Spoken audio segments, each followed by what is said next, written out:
بسم اللہ الرحمن الرحیم۔ حضرات ذی وقار، اللہ کے فضل، حضور علیہ الصلوۃ والسلام کی نظر رحمت کے طفیل مجھے اور آپ کو نماز فجر با جماعت ادا کرنے سے نوازا گیا۔ اللہ کریم ہم سب کی حاضری کو درجہ قبولیت عطا فرمائے۔ الریاض الصالحین کتاب المجاہدہ حدیث نمبر 8، حضرت حذیفہ بن یمان رضی اللہ تعالی عنہ سے روایت ہے۔ حذیفہ بن یمان کون ہے؟ حضور صلی اللہ علیہ وسلم کا ہر صحابی اپنا الگ مقام رکھتا ہے، لیکن حضرت حذیفہ بن یمان رضی اللہ تعالیٰ عنہ کو یہ اعزاز حاصل ہے کہ آپ حضور صلی اللہ علیہ وسلم کے رازدار تھے۔ حضور علیہ السلام ان کے ساتھ راز کی بات شیئر فرما لیا کرتے، اور حضور صلی اللہ علیہ وسلم نے حضرت حذیفہ بن یمان کو تمام منافقین کے نام بھی بتائے ہوئے تھے۔ یہی وجہ تھی کہ جب کوئی بندہ فوت ہو جاتا تھا تو جس کا جنازہ حضرت حذیفہ بن یمان نہیں نہ پڑھتے تھے تو سارے صحابہ ہی نہیں پڑھتے تھے۔ پتہ چل جاتا تھا کہ یہ بندہ منافق ہے، صرف حضرت حذیفہ بن یمان کے نہ جانے کی وجہ سے۔ اور اس سے اگلی بات سنیے، سیدنا فاروق اعظم رضی اللہ تعالیٰ عنہ ایک دن رات کی تاریکی میں جب لوگ سو رہے تھے تو آپ چل کر حضرت حذیفہ بن یمان کے دروازے پہ آ گئے۔ تو حضرت حذیفہ بن یمان نے دروازہ کھولا، عرض کیا کہ آپ مجھے حکم فرما دیتے، آپ امیر المومنین ہیں، آپ میرے دروازے پہ آ گئے ہیں، کیا وجہ ہے آپ کے آنے کی؟ فرمایا آج عمر ایک کام کی غرض سے آیا ہے۔ وہ کیا؟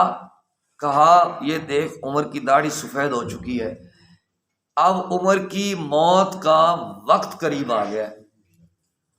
جن لوگوں کے حضور صلی اللہ علیہ وسلم نے تمہیں منافقین کے نام بتائے ہیں، کہیں ان میں عمر کا نام تو نہیں ہے؟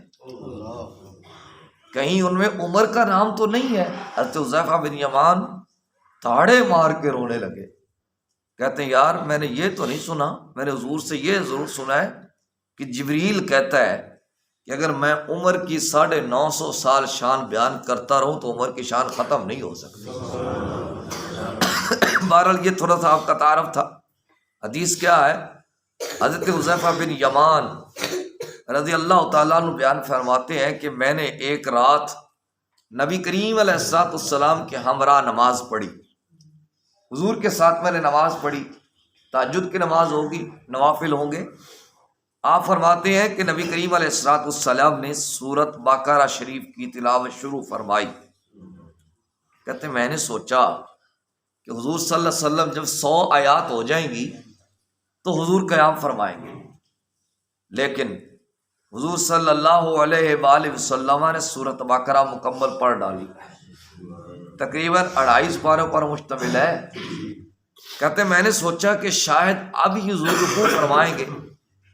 کہتے ہیں حضور نے سورۃ آل عمران شروع کر دی اور حضور پڑھتے گئے، حضور پڑھتے بھی ٹھہر کے تھے۔ کہتے ہیں سورۃ آل عمران بھی ختم ہوگی، وہ 100 پارے کی ہے۔ کتنے ہو گئے؟ 3.25۔ کہتے ہیں پھر حضور صلی اللہ علیہ وسلم نے سورۃ النساء شریف کی تلاوت شروع کر دی، تقریباً 1.5 پارے پر وہ مشتمل، ایک رکوع کم ہے۔ کہتے ہیں 5.25 پارے حضور نے ایک ہی رکعت میں پڑھ ڈالے۔ آج ہمیں تو جناب امام صاحب 10-12 منٹ کی جماعت کروا دے تو ہم اپنی الگ پڑھنی شروع کر دیتے، یا کہتے ہیں کہ جی جناب مہربانی فرمائیں، تو اس کا مطلب یہ ہے کہ تھوڑی سی لمبی نماز پڑھنا بھی حضور کی سنت ہے، مختصر نماز پڑھنا بھی حضور کی سنت ہے، اور لمبی نماز پڑھنا بھی حضور کی سنت ہے۔ اچھا اب ہوا کیا؟ کہتے ہیں حضور صلی اللہ علیہ وسلم جب قرآن شریف کی تلاوت فرما رہے تھے تو جب کوئی تسبیح کی آیت آتی، اللہ کی جس میں حمد بیان ہوئی ہوتی، تو وہاں پہ حضور فرماتے ہیں سبحان اللہ۔ کہتے جب کوئی مانگنے کی آیات آتی، سوال کے متعلق آیات آتی، تو حضور صلی اللہ علیہ وسلم وہاں پہ سوال فرماتے، اللہ سے مانگتے، تو جہاں پہ کوئی عذاب کا ذکر آتا، کوئی اس طرح کے معاملات ہوتے، تو وہاں پہ حضور تعوذ پڑھتے، یعنی اللہ سے پناہ مانگتے۔ اچھا، اب کہتے ہیں کہ اب حضور صلی اللہ علیہ وسلم نے رکوع فرمایا تو میں نے بھی رکوع کیا۔ اچھا، اب حضور کا قیام کتنا تھا؟ تقریباً 5.25 پاروں پر مشتمل تھا، یعنی ہم ایک پارہ ٹھہر کے پڑھے نا تقریباً درمیانی رفتار سے تو آدھا گھنٹہ لگتا ہے۔ اس کا مطلب یہ ہے کہ حضور صلی اللہ علیہ وسلم کا جو قیام تھا تقریباً 2 سے 2.5 گھنٹوں پر مشتمل تھا، ٹھیک ہے۔ اچھا، کہتے ہیں کہ جتنا حضور صلی اللہ علیہ وآلہ وسلم نے قیام فرمایا اس کی مثل ہی رکوع فرمایا، اس کی مثل ہی رکوع فرمایا، یعنی اتنا لمبا ہی رکوع فرمایا۔ کیا انداز ہوگا جب حضور پڑھ رہے ہوں گے سبحان ربی العظیم، سبحان ربی العظیم، سبحان ربی العظیم، سبحان ربی العظیم، سبحان ربی العظیم، کہتے ہیں حضور نے قیام کی مثل رکوع فرمایا۔ اس کے بعد حضور صلی اللہ علیہ وسلم نے قوما فرمایا، سمع اللہ لمن حمد ربنا لک الحمد، وہ بھی اتنی دیر حضور صلی اللہ علیہ وسلم کھڑے رہے جیسے رکوع میں حضور جھکے رہے، یعنی قیام کی مثل۔ تو اس کا مطلب یہ ہے کہ جب بندہ اکیلا نماز پڑھ رہا ہو تو ربنا لک الحمد کے بعد اللہ کی تعریف بیان کی جا سکتی ہے، حمدن کثیرن طیبا مبارکن فیہ، یہ بخاری شریف کے لفظ ہیں۔ اور بڑے لوگ کہتے ہیں جناب یہ تو وہابی پڑھتے ہیں، اور بھائی وہابی نہیں پڑھتے، ہمارے لیے بھی یہ جائز ہے اور اس کی فضیلت ہے۔ حضور صلی اللہ علیہ وسلم نماز پڑھا رہے تھے تو پیچھے کسی صحابی نے یہ لفظ پڑھے، حمدن کثیرن طیبا مبارکن فیہ۔ حضور صلی اللہ علیہ وسلم نے پوچھا یہ کس نے پڑھے ہیں؟ صحابی نے کھڑے ہو کے بتایا یا رسول اللہ میں نے پڑھے ہیں۔ میں جب تو یہ پڑھ رہا تھا تو اللہ کے مقرب 30 فرشتے جگڑ رہے تھے، اس کا ثواب میں لکھوں گا، اس کا ثواب میں لکھوں گا، اس کا ثواب میں لکھوں گا، اس کا ثواب میں لکھوں گا۔ اس کی اتنی فضیلت ہے۔ تو اس کا مطلب یہ ہے کہ ربنا لک الحمد کے بعد اتنی دیر تک اتنی دیر تک بندہ کھڑا ہو سکتا ہے، اللہ کی تعریف بیان کر سکتا ہے جتنی ہو سکے۔ اس کے بعد کہتے ہیں حضور صلی اللہ علیہ وسلم نے اس کی مثل ہی سجدہ فرمایا، قیام کی مثل۔ تو جب اللہ کے محبوب صلی اللہ علیہ وآلہ وسلم امام الانبیاء ہیں اور حضور کی عبادت کا یہ انداز ہے تو میں اور آپ کس کھاتے میں ہیں؟ ہمیں تو پھر زیادہ ضرورت ہے نا۔